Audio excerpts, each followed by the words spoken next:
I guess this will be story time part one. Have you ever heard of a story so shocking, so painful, that it almost feels unreal? Today's story is exactly that. This is not just about betrayal. This is about boundaries being broken, trust being shattered, and a relationship that should have been sacred completely destroyed. Because what happens when a daughter crosses the line that should never be crossed? What happens when the person you raised becomes the person who hurts you the most? This story starts out like many others. A mother who gave everything for her child, sacrificed her time, her energy, her youth to make sure her daughter had a better life. She wasn't perfect, but at least she was present. She loved deeply, she protected fiercely, and she believed that the bond between mother and daughter was unbreakable. But sometimes, the deepest betrayals come from the closest people. And I am going to preface this video by telling you that I'm going to reveal some embarrassing information that happened to me, and everything that I'm about to tell you is my experience. This is what happened to me. So I'm going to start at the beginning, and that's why this is going to be a long video, because this is a year that this went on. So we have to go all the way back to June, July of 2024. My husband and I were laying in bed one night, and he just out of the blue said to me, I don't think I can, I'm worried that I'm going to hurt myself because I'm crumbling under the financial pressure of this relationship. And I said, what do you mean? You know, he paid all the bills. I had my own business, and all the money that I made went into buying groceries and to growing my business, okay? He paid all the bills, so we had separate bank accounts. We lived in a home together that we purchased with my mom. She put in $251,000 cash as a down payment on our home. We put in like $38,000, I think, when we bought it together. When my mom passed away, I inherited her portion of our home. Okay, so I just want to preface that in this video. So we're laying in bed. He tells me this. He tells me that we're in debt. And he's maxed out all of our credit cards, and he's maxed out our home equity line of credit, which was $50,000.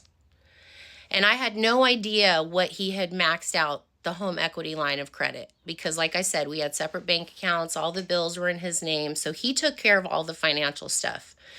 All my money went towards my business and home expenses as far as things around the house. So I'm mortified. I don't know how to fix the situation. So in my mind, I'm like, you know, I'm not mad about the money. I'm thinking, how can I fix this? How can I save my husband if he's thinking about hurting himself? So fast forward to August, and I get a phone call from my daughter, and she asks me if I'll fly out to Virginia. We were living in Idaho at the time. If I would fly out to Virginia to help paint her house. She had acquired a home from her dad when he passed away, and it got picked up on a television show. And they were doing a 30-minute series on her home, the renovation of it. It's on the Magnolia Network. They had a deadline. She called me up and she said, would you come out and paint? I need help painting. We're not going to get the house done in time for the taping. Please, will you come out and help me? So the next day I got on a plane and I flew to Virginia, and for 2 weeks I stayed at my daughter's house and I painted the whole entire home. 3 floors, doors, all the stuff, trim, like everything that they needed me to do. On the day that they were taping the show, I was still painting. Like I was painting from 6 o'clock in the morning until 11 o'clock at night some days. Just me by myself. So I save the day. We do the taping. While I'm there, I'm telling my daughter about what my husband had shared with me about the money and how he's concerned about harming himself. Well, she had just acquired this house, and this huge house. Now she's got a mortgage payment. So she says, why don't you guys come live with me and my boyfriend? They were living in the house together. Why don't you come live with us and I can get your husband a job at the place where I work and you guys can live with us for a little while, pay off your debt, and then you can buy a house here or whatever. Well, I wanted to do that. That sounded like an amazing idea. And so I went home, I talked to my husband about it, and he was like, no, absolutely not at first. So then I convinced him to, at least talk to the guy, talk to the owner of the company. So he talks to the owner of the company, okay? And the company is a home construction company, and there's 4 employees at this place. And my daughter's one of the employees, okay? So it's super small. And oh, by the way, I want to preface this video by letting you know that while we were living in Idaho, and for 7 years that we were living there, my husband worked for my brother's company. That's been in my family my whole life. My grandfather started it. So he was working for my family business when we left, moved to Virginia, and started staying with my daughter. So he takes the job interview on a Thursday. And on Friday, the guy offers him the job. On Sunday, he's on a plane to Virginia to stay with my daughter and to start his new job. I stay behind in Idaho for 8 weeks to sell all of our home, to put it on the market, to show it, to pack all of our everything up. Meanwhile, I'm still running my businesses. I have an art studio, I teach online, and I had a dog sitting business. So I was taking care of both my businesses, trying to wrap up our home and everything, while he just picked up, went and started his new job, and began living with my daughter and her boyfriend. So they're working at the same company, okay? So for 8 weeks, I'm just living my life out in Idaho, like, thinking I'm getting ready to sell my dream home. I'm going to live with my daughter. We're going to travel. We're going to get to spend time with my kids. It's going to be amazing, and I'm so excited. So I get there, 8 weeks I spend packing up everything. His new job is going great, apparently, and I'm just super happy to get there. So I drive myself all the way across the U.S., pulling a U-Haul, me and my dog, with half of our stuff, and I leave the other half in our garage in Idaho. So I get there, and I've been on the road for 4 days, mind you, okay? And they've known I'm coming for 2 weeks. And I get there with a tiny little U-Haul, expecting them to have a room cleared out for me to unpack my office so I can get to work. And they haven't even cleaned the room out. So I'm like, okay, well, I guess I'm going to leave this stuff in the U-Haul till however long. Like, I've just driven cross country. I'm exhausted. They acted like they weren't even happy that I was there. So I argued with my daughter for 3 days about unpacking my stuff. And she's like, you need to paint that room before you can move in. I want this room painted and cleaned up before you move in your stuff. So I was like, okay.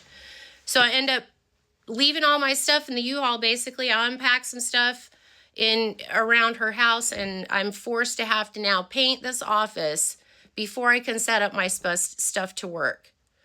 Well, right out of the gate, things are weird. I'm being given the silent treatment. I can tell there's like this hostility from my daughter towards me. She's upset that I'm smoking cannabis, which is ridiculous because she smokes it and so does her boyfriend. The few times that she would talk to me, it would always be to complain either about something I was doing in the house, cleaning the floors wrong, using the wrong cleaning products, or something her boyfriend was doing. She hated that he lived there. She wished she could kick him out, but she needed his money because she got this giant house and now she's got like a $2,000 a month mortgage payment. She can't afford the house by herself. That's why we kind of were like, we can help her out. She can help us out. Anyway, she constantly complained about her boyfriend because he drank too much. She hated that he drank. They were constantly fighting about the fact that he was drinking. Well, he hated his life because she was miserable to him. She didn't love him. She didn't want him there, but she knew she couldn't afford it without his money. So I'm going to go to part 2.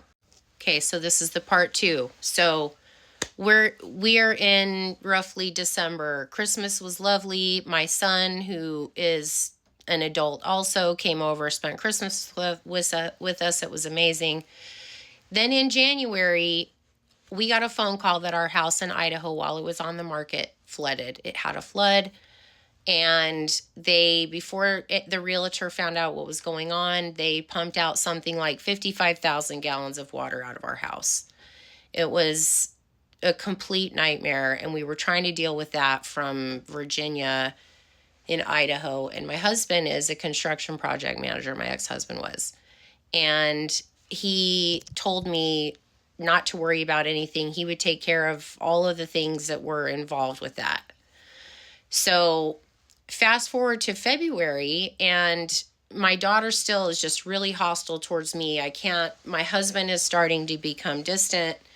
They are constantly just like at the dinner table laughing with each other. But if I try to get in on the conversation, it was like you could immediately tell that I wasn't welcome in it. They were always talking about their job and laughing together. And it was like this real buddy club, but I wasn't included. So I had been asking my husband several times to please stop talking to my daughter about our marriage. He was basically using her to confide in for all of our problems. And because she had issues with me and wanted me to do things that I refused to do for her, as far as my life goes, the two of them were at work during the day. They were texting each other. Then they were at work together during the day, could be talking about planning. Come to find out, they've been, for months before I even knew about this. I found out about this after the fact, that both of them had been smearing my name to my family, to my father, to my brothers, to my best friend, to people around town, just telling them that I was lazy, that I refused to get a job, that I maxed out all of his credit cards and I got him in all this financial debt and I'm addicted to drugs and all of this shit. The two of them were doing unbeknownst to me for months before I found out about it. So in February, I'm just going along with life thinking, okay, well, my marriage is stressful, but it's because we're living in this environment. I kept telling my husband, we need to get out of here. We need to find a place to live. We were living on a tiny little island. There was no housing. Everything that we looked at, he kept telling me, no, we were looking at houses. This whole time we were looking at houses. And then at Christmas time, I have to back this one little step up, because at Christmas time, we got into a huge fight going to the airport to pick up his son, who was coming to stay with us for Christmas. And on the way there, I told my husband that if he didn't stop speaking to my daughter about our marriage, that I was going to get a divorce. I was setting a hard boundary. And he told me in the car that day that he would not stop speaking to my daughter about our relationship. He got out of the car, went into the airport. I stayed in the car because I was so mad at him. He immediately called my daughter on the phone and told her that I just threatened him with divorce. The two of them are talking about it, whatever happened. I made the decision right then and there that, I still was giving him chances, even though I told him the boundary was set, which was on me. So, of course, this behavior is going to continue. So February rolls around, and the two of them have to go on a 5-day work trip to Las Vegas. And her boyfriend and I stay behind at the house. And for 5 days, the two of them go with their boss and, a couple other people to this convention in Las Vegas. And when they come home from that trip, my daughter is refusing to speak to me. Will not speak one word to me. She comes home from the airport with him, walks in, doesn't even say hello to me. I was washing the dishes. I'll never forget it. She walked right by me, went upstairs, didn't say anything to me, and then just went on a silent treatment. Like from here on out. This is in February. By March, she still isn't speaking to me, and I can't understand why. My husband is growing extremely distant. He's siding with her. He's telling me that I need to just conform, just do what she wants, so she'll stop treating you this way. There was nothing I was going to do that was ever going to satisfy her and start treating me right. So I tell him I'm going to go back to Idaho and I'm going to stay at our house for a couple weeks because they're doing all the renovation from the flood and everything. And we got an offer on our house and we were supposed to close on April 24th.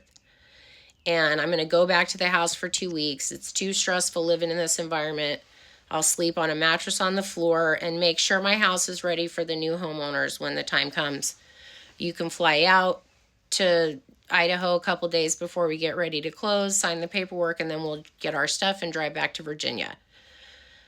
So in the meantime, I've got a realtor. We're looking at homes. We're looking to buy property, and my husband and I are going and looking at these different houses. And he's telling me he really wants to build because he works for a custom home builder. So then we started looking for property, and so we're doing this like every single day.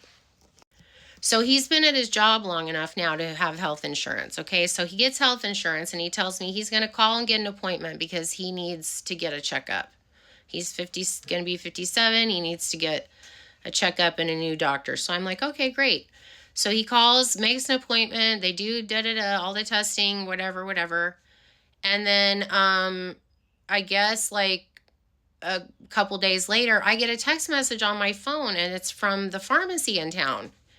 And it says my husband's name, and it says, you have a prescription ready. And I've worked in pharmacy my whole life, so I know how pharmacies operate. When I was at my daughter's house in August, I got some migraine medication filled at that pharmacy. And I guess when they got the prescription for him, they had my phone number. So they put my phone number in as his phone number. So I got the text notification that he had a prescription ready. So when I got home that day, I said, hey, I got a text that you had a prescription ready. And I said, I thought you said that everything went great and that you didn't need any testing or whatever. And he's like, oh, well, I don't know what they called in for me.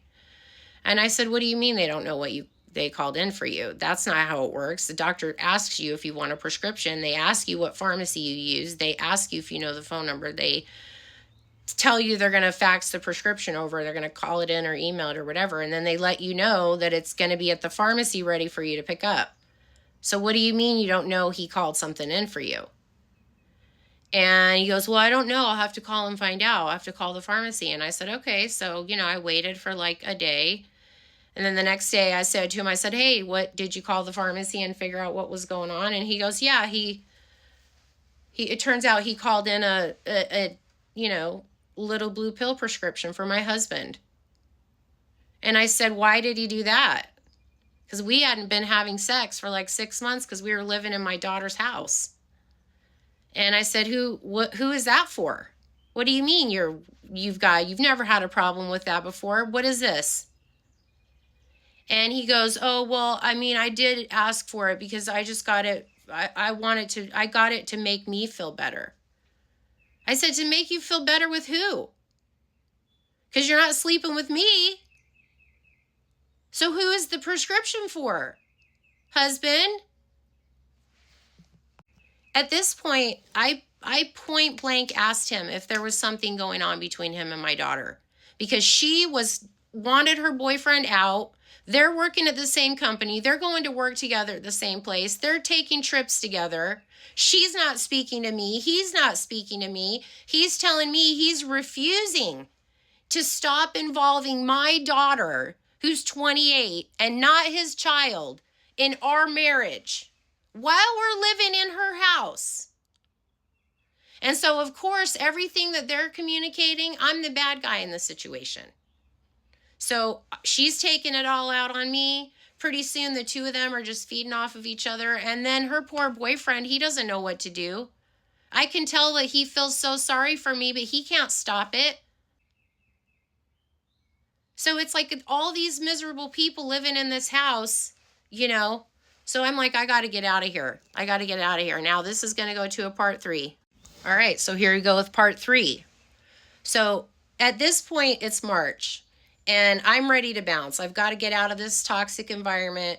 I'm going to go back to my house and make sure everything is copacetic with my home and sale of my property.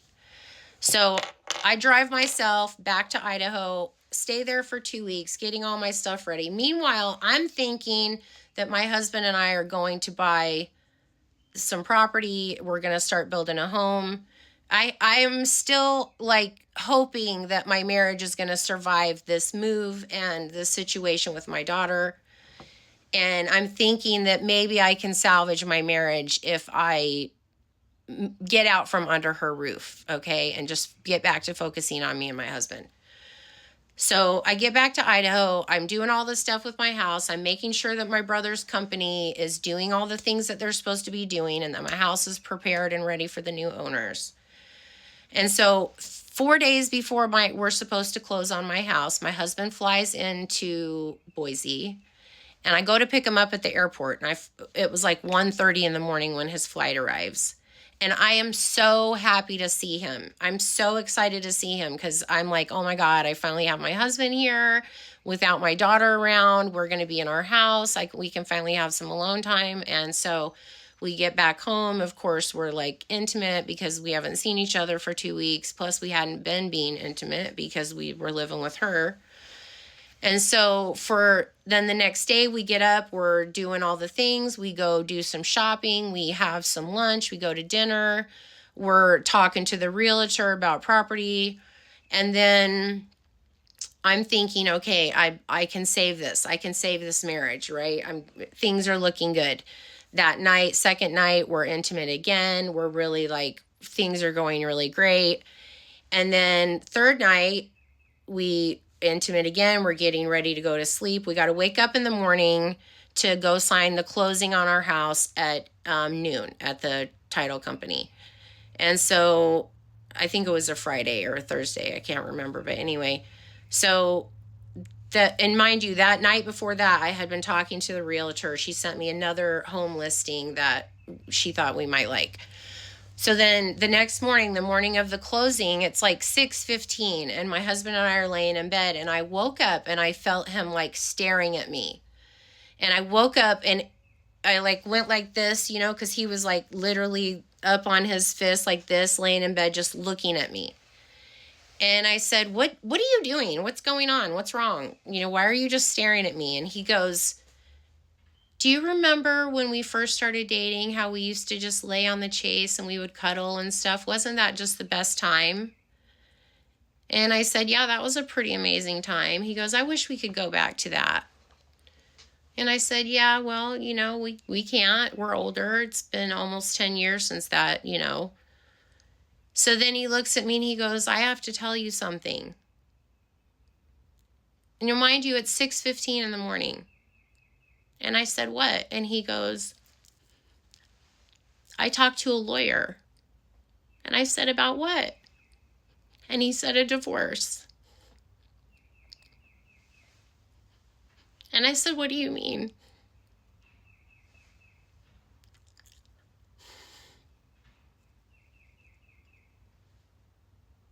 We had just been looking at houses. We'd just been intimate for 2 or whatever, 3 nights. Like, you were just telling me how amazing that everything was going to be.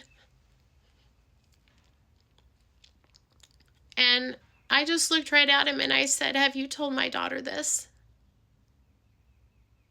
And he didn't answer me. And I said, did you tell my daughter that you saw a lawyer? And he said, yes. He told my daughter several weeks before that he had got an attorney about a divorce. And so yeah, she knew about it before I did. And I still didn't know the extent of their relationship, and I still don't. And I'm never going to say that something sexual happened because I can't prove that. All I know is what happened to me and what it looks like. Whether they had a sexual relationship or not, they had an emotional relationship. They worked together to smear me, to ruin me, to isolate me, to triangulate me, to smear my name. Not only to my friends and family, but to my clients, to people around town. They ruined my ability to work. They got me put in a mental hospital when I started telling my story. And every single thing that they said to the authorities was based off of my TikTok videos. It wasn't based off any interaction with me whatsoever. So no, I don't know if they were sexual with each other. And I'll never know that. And I never want to know that. But you better know right now that there isn't a day that goes by that thought isn't in my head. Not one. You believe her? Good. Go do that. Guess what? She has a platform. You should go to her platform and you should ask her for her side of the story. You should ask her to tell her side of the story. And he has a platform too. One dedicated to being the ex-husband of a covert narcissist, where all he does is post videos about living with a narcissistic partner. So, you want to believe my daughter? You feel free to do that all day long and all night. Meanwhile, I'll be over here living my existence, because after I woke up with the realization that my husband wants a divorce, I also realized that I have to drive 4 days back to Virginia with this man because I don't have anywhere to live. And all my things, half my things are in Virginia. He apparently had found us an apartment that we were going to move into when we got back there. So I'm in my mind ready to drive back to Virginia to still continue to try to make this marriage work with this man.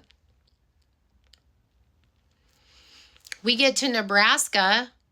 We're driving separate cars because we had to pull a car and we had a U-Haul, and then I had, my truck. I had to drive my truck back. So we had to drive separate, thank God, or there's no way I would have survived that. But we get to Nebraska, and I had an absolute nervous breakdown because I realized halfway back there that there's no way my marriage is going to survive this. And I pulled over in the gas station, and I cried for 4 hours in the parking lot while he sat in the car behind me on his phone. He couldn't even be bothered to come in and talk about it, to tell me what was going on, to tell me why he wanted a divorce, to tell me what was going on with my daughter, to tell me why he refused to stop having a relationship with my daughter, to stop communicating with my daughter about me and my marriage, to stop trying to ruin my name with my daughter to my friends and my family. I was still willing to try to make it work with this man. Can you believe this shit? So we get back to Virginia. My daughter was in Louisiana. She'd flown down for her friend's graduation, so she wasn't there the day that we got back. We got back on a Monday, I think. And he and I were moving our stuff out of her place into an apartment 1 block away. And it was taking forever because we were doing it by hand because we were walking everything back and forth. And now I have to go to a part 4. Let me talk about the man. He came into her life at a time when she needed stability. He was charming, supportive, attentive, the kind of man who made her feel seen. After years of putting herself last, he didn't just connect with her. He also built a relationship with her daughter. At first, it seemed completely healthy. Normal, he was kind to the daughter, respectful, almost like a father figure. And the mother thought, this is good. This is what a blended family should feel like. But sometimes, what looks good on the surface hides something much darker underneath. At some point, the energy shifted. It didn't happen overnight. It never does. It was subtle. Small moments, longer conversations, lingering looks, inside jokes that excluded the mother. At first, she brushed it off. Because who would ever suspect something like that? Who would ever imagine that your own daughter and your partner could betray you in that way? So she ignored the signs, like many people would do. But intuition doesn't lie. And eventually, the truth started revealing itself. Late night messages, unexplained closeness, a tension in a room that didn't make any sense. And then one day, everything came crashing down. She found out. Not through confession, not through honesty, but through discovery. The kind that hits you in the chest and takes your breath away. She found out. Not through confession, not through honesty, but through discovery. The kind that hits you in the chest and takes your breath away. She found messages, undeniable evidence that her husband and her daughter were having an affair behind her back. Not a stranger, not a friend, but her own daughter, the one she carried, the one she raised, the one she trusted more than anybody in the world. Now imagine that moment, the shock, the disbelief, the pain. It's not just heartbreak, it's something deeper, something more violating. Because this isn't just romantic betrayal, it's family betrayal. This is a complete collapse of trust on every level. And here's where it gets even more complicated. Because people will ask, how does something like this even happen? And let's be honest, situations like this don't start overnight. There are usually underlying issues, blurred boundaries, emotional gaps, sometimes even competition that was never addressed. And sometimes people simply make choices, even when they know they are wrong. The daughter in this situation, she knew exactly what she was doing because it wasn't confusion, it wasn't a mistake, it was a decision, a repeated decision to cross a line that should never be crossed. And the man, he's also just as responsible, actually, even more, because he's the adult in that dynamic. He should have protected the boundaries, he should have stepped back, he should have said this isn't right, but instead, he participated. So now you have two people who chose themselves over somebody who loved them both. The aftermath, devastating. Because what do you do after something like this? Do you forgive? Do you cut them off? Do you try to understand? Or do you protect yourself? I don't think there's an easy answer. For the mother, the pain is layered. She didn't just lose a partner, she lost trust in her daughter as well. And that kind of loss is something that changes you forever. Some people will say blood is thicker than water. But what happens when that blood is the source of your deepest wound? What happens when the person who should protect your trust is the one who breaks it? Let's talk about boundaries, because this story highlights something very important. Boundaries are not just for strangers, they're especially important within families. Respect is not automatic, it's maintained. When boundaries are not clearly defined or when they're ignored, situations like this can happen. Now, let's talk about healing, because as painful as this story is, there's still a path forward. But it starts with one thing: acceptance. Accepting what happened was real. Accepting that the people involved made their own choices.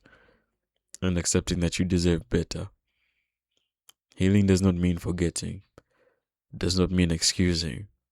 It means choosing yourself after being broken. It means rebuilding your sense of worth, even when it feels shattered. For some women, this kind of betrayal leads to complete separation. And for others, there may be attempts to rebuild a relationship. But let's be clear, rebuilding trust after something like this isn't really easy. And it requires accountability, real accountability, not excuses, not denial, not minimizing the pain. Because without accountability, there's no real healing. Let's address something uncomfortable: jealousy, competition, unresolved emotional dynamics between mother and daughter. These are conversations many people avoid, but they matter. What is not addressed finds a way to express itself in completely destructive ways. That does not excuse the behavior, but it helps us understand that emotional neglect, unresolved trauma, or lack of guidance can create cracks in relationships, and those cracks, if ignored, can become fractures. Still, at the end of the day, choices were made, and those choices have consequences. So, what can we learn from this? Number one, never ignore your intuition. If something feels off, it probably is. Number two, set clear boundaries, even within your family, especially within your family. Number three, do not lose yourself trying to keep peace, because sometimes keeping the peace means losing your self respect. And number four, not everyone deserves access to you just because they are family. The story is painful, it's uncomfortable, it challenges the idea of what family should be, but it also reminds us that self-respect has to come first. Because no matter who someone is, mother, daughter, or partner, if they cross a line that deep, you are allowed to choose yourself. And sometimes, choosing yourself is the first step to healing. Let me know what you think about this story down in the comment section below.